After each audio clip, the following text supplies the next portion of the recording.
Smart सिटीच्या माध्यमातून blue frogs devices असे पुण्यामध्ये लावण्यात आलेले आणि या ब्लू फ्रॉग डिव्हाइसेसमध्ये तुमच्या ब्लूटूथचा डेटा, तुमच्या ब्लूटूथचा आणि तुमच्या फोनच्या मॅक आय डीचा वापर केला जातो. याच्यामध्ये कुठल्याही प्रकारची प्रायव्हसी ब्रीच होत नाही. म्हणजे तुम्ही आता आज तुम्ही आलंय का स्वारगेटमधून गोळीबारला तुमच्यापैकी कुणी आला असेल आणि तुमचं ब्लूटूथ चालू असेल तर तुमचा स्पीड त्याच्यामध्ये आलेला आहे. सो हे ब्लूटूथ डिव्हाइसेस ज्या ज्या गोष्टीला आहे, मग ते फक्त मोबाईल फोन नाही, तुमच्या लॅपटॉप असेल, इतर याला असेल, त्याचा वापर केला जातो. याच पद्धतीने जगभरामध्ये वायफायचा पण वापर केला जातो. म्हणजे वायफाय आणि ब्लूटूथ तुम्ही ऑन ठेवलं की यू आर मार्क. सो त्याच्यामुळे त्याच्यातून पुन्हा हा कुणाचा फोन आहे, कोण वापरतंय याच्या संदर्भात कुठलाही ब्रीच नसला तरी हे जे स्टॅटिस्टिक्स आहे हे 100% ॲक्युरेट आहे. म्हणजे याच्यामध्ये कुठलाही दुमत नाही.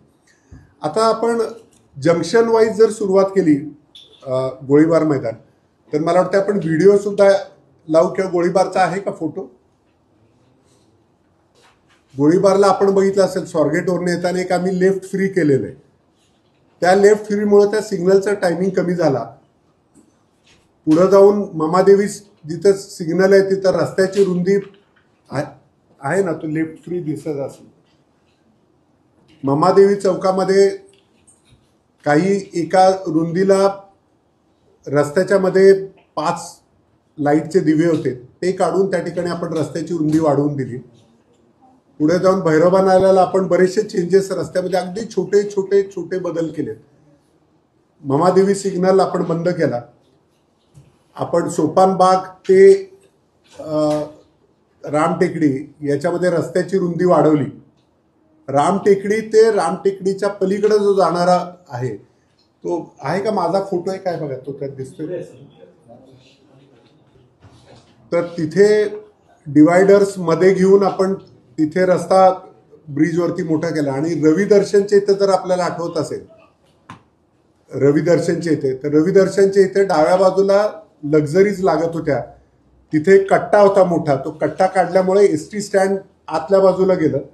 आणि पहिल्यांदा पुण्यामध्ये आपण लक्झरीजसाठी जशी संगमवाडीला आहे, आमचं ध्येय असं आहे की पुण्यामध्ये लक्झरी बसेसनी ऑफ स्ट्रीट पार्किंग करावं. म्हणजे रस्त्यावरती पार्किंग पूर्ण खाली वरती, अरे वरती तो हा बस तिथं दिसतंय का, तो खड्डा ब्रिजच्या मध्ये होता बरं का. तो आपल्या सगळ्यांना आता रामटेकडीच्या ब्रिजच्या मध्ये हा होता. यांनी बरंच, कारण ह्याच्यावरनं आज ट्रक गेला तरी चालतो. कुठलाही ब्रिज न बांधता दांडगे साहेब आणि पावसकर साहेबांनी याच्यावरती अशा पद्धतीने स्लॅब केला की आज ट्रक जरी तिथून गेला तरी तो खाली जाणार नाही. कारण ब्रिजच्या मध्ये ब्रिज बांधणं हा स्किलफुल टास्क होता आणि तो त्यांनी खूप स्किलफुली. अजून एक विषय, फातिमा नगर जंक्शन बंद करण्यामधला लोकांना असं वाटलं की फक्त सोलापूर रस्त्याची वाहतूक वाढावी, सोलापूर रस्त्याची वाहतुकीचा स्पीड वाढवा. परंतु फातिमा नगर जंक्शन बंद करण्याचा दुसरा उद्देश होता, तो म्हणजे शिवरकर रोड डिकंजेस्ट करणं. आपण जर त्या ठिकाणी कुणी राहणारे लोक असतील तर मी तुम्हाला अगदी 100% सांगतो, 3 महिन्यापूर्वी शिवरकर रोडवरती वारंवार वाहतूक कोंडी होत होती. म्हणजे हा रस्ता आहे की वारंवार वाहतूक कोंडी होते. आपण फातिमा नगर जंक्शन बंद केल्यानंतर शिवरकर रोडवरचं ट्रॅफिक हे वरती पानोडी बाजारचा म्हणजे लुल्लानगर ते भैरोबा नाला जो रस्ता आहे त्याच्यावरती शिफ्ट झालं. आणि या शिफ्टमुळं ॲटोमॅटिकली शिवरकर रोड डिकंजेस्ट झाला. सो वाहतुकीमध्ये करत असताना आपण कुठे काही बदल केला तर त्याचे इम्पॅक्ट कुठं होतो याच्या संदर्भामध्ये जो इनपुट दिला होता तो मिलिंद रोडेजींनी दिला होता. आम्हाला असं वाटत होतं की फातिमा नगर जंक्शन अशी फातिमा जंक्शनमध्ये एक प्रॉब्लेम आत्ताही आहे जो इंडियन एक्सप्रेसनी पॉईंट आउट केला होता, जो आम्ही आधीच गृहीत धरला होता, तो म्हणजे पेडेस्ट्रियन क्रॉसिंग. तर याच्यासाठी पुढच्या टप्प्यामध्ये म्हणजे हे एकदा जंक्शन क्लोज झाल्यानंतर तिथं raise pedestrian crossing plus stop line plus rumble strips ह्या येणारच आहेत स्वाभाविकरित्या. पण याच्या व्यतिरिक्त शिवरकर रोड पूर्णतः डिकंजेस्ट करण्यासाठी तिथे पुन्हा व्यापाऱ्यांचा सुद्धा एक असा इन्क्लिनेशन असते की ही डिकंजेस्ट झाल्यानंतर माझ्याकडे लोक येतील का नाही येतील.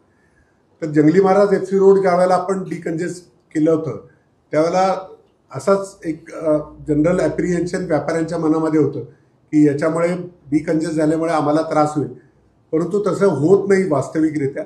जे थ्रू जाणारे ट्रॅफिक असतं ते कधी थांबत नाही आणि जे तिथे येणार आहे ते येणारच आहेत.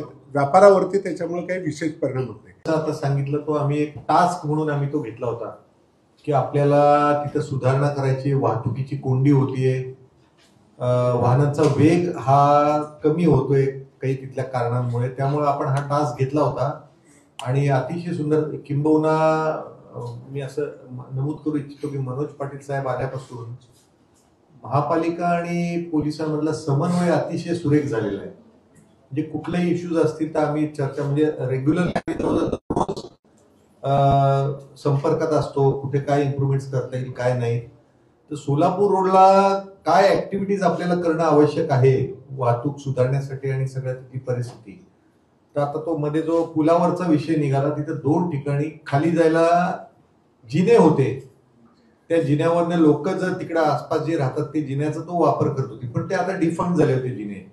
तर त्यामुळे वाईडनिंग जर आपल्याला करायचं असेल तर तो पोर्शन बंद करून म्हणजे खूप चांगल्या पद्धतीचं ट्रॅफिक त्याच्यावर जड वाहतूक जाईल अशा पद्धतीने आपण केलं आणि त्याचा रिझल्ट दिसायला लागला. दुसरी गोष्ट म्हणजे रवी दर्शनचा विषय असाच होता, किचकट विषय होता. लहान लहान इंटरव्हेन्शन आहेत त्याच्यामधले, पण ते खूप परिणामकारक इंटरव्हेन्शन आहेत.